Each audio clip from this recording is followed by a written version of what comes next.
Mabuhay! At welcome sa aking channel, kung saan ibinabahagi ko sa madlang people ang partnership ng aking maliit na investment, at ang kaakibat nitong charity program, kung saan ang kita sa aking investment ang siyang ginagamit sa pagbibigay ng tulong financial sa mga kababayan nating nangangailangan. Kaya kung bago ka pa lang sa aking channel, pa-subscribe naman kabayan, para updated ka sa mga nakakaiyak, nakakaawa, pero exciting at nakakataba ng puso na mga kaganapan. Siya si Ate Helen, ang nakakatandang kapatid ni Alona. Siya ay 20 years old, may asawa at isang anak. 17 years old pa lang siya noong siya ay mag-asawa pero kahit pabuntis siya ay hindi siya tumigil sa kanyang pag-aaral. Alam niya na napaaga at wrong timing ang kanyang pag-aasawa pero willing siya na magsakripisyo bilang isang ina at asawa para sa kanilang kinabukasan. Lahat naman tayo ay nagkakamali sa buhay, but God will always give us a second chance to make it right. At yan ang panalangin ni Helen dahil alam niya na importante ang edukasyon para makaahon sa kahirapan kaya pinili niyang magsakripisyo para makatapos sa pag-aaral. Ito na ngayon si Ate Helen, naglalakad pa uwi galing school. Malayo po ang kanilang paaralan, bale 30 minutes drive, tapos, from the road, ay maglalakad ka paakyat sa kanilang bahay. Kung matatandaan nyo, ito din yung dinaanan ni Sir Paul noong bumisita siya sa kanila 2 months ago. Maliliit pa yung mga mais noon parang seedlings pa lang pero tignan nyo ngayon, may mga bunga na.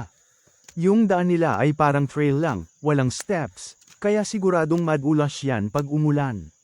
Pero ganyang talaga ang daan sa bukid, ganyan din ang dinadaanan ko noon papuntang school, tapos nakaseneles lang ako kaya pag umulan, mas magandang tanggalin ang seneles at maglakad na barefooted. Grade 12 na si Ate Helen ngayon. Kaya konting kimbat na lang at makapagtapos na siya ng high school.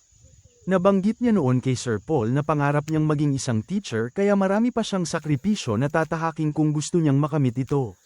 Yun, nakarating na si Ate Helen sa kanilang bahay, malayo din yun from the road tapos paakyat pa. Ilang minutos kaya yung.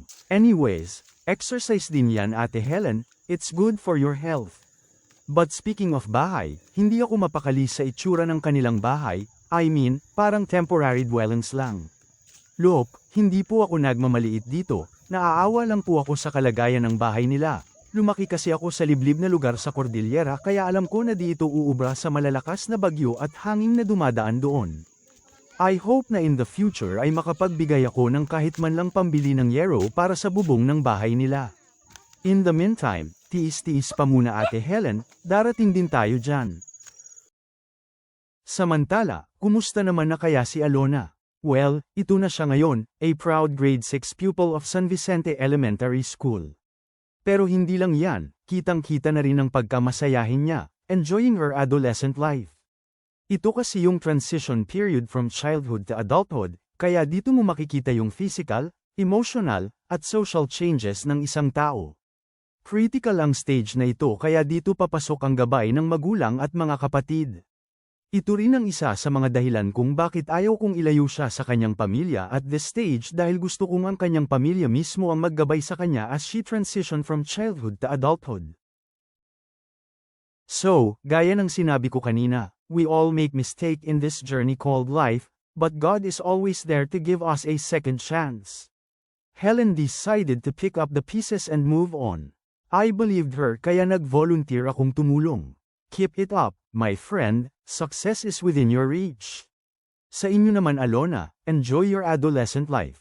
You will be exploring the unknown pero keep in mind that there are limits in everything. God will test you to bring the best in you, but the devil will also tempt you to bring the worst in you. Be intelligent enough to know kung saan ka lulugar. Maraming salamat sa panunood at mabuhay ang Pilipinas. Adios.